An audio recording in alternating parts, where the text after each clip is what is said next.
Saudara Kejaksaan Agung Republik Indonesia membenarkan kejadian penguntitan terhadap Jaksa Agung Muda bidang tindak pidana khusus Febri Ardiansyah oleh anggota Densus 88 Anti Teror Polri. Sementara itu Jampitsus Kejagung menyebut saat ini kasus penguntitan ditangani langsung Jaksa Agung secara institusi.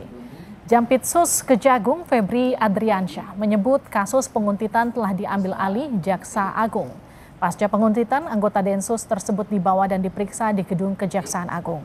Sebelumnya, Jampitsus Kejagung dibuntuti 2 orang penguntit ketika berada di sebuah rumah makan di kawasan Jakarta Selatan. Kalau mengenai tadi istilah kuntit menguntit atau intip mengintip, ya, ini sudah diambil alih oleh Jaksa Agung. Ya, karena ini juga sudah menjadi urusan kelembagaan.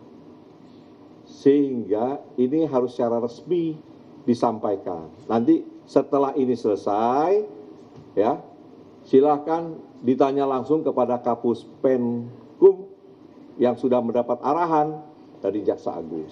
Ya, jadi sementara kuntit-menguntit kita geser dulu ke belakang, ya, kita jawab. Ini. Termasuk juga tadi yang lapor-melapor, nah, silakan tanya. Karena Jampitsus muncul di sini ada Dirdik, ada Dirtut untuk menjawab supaya publik tidak resah atau menimbulkan banyak tafsir.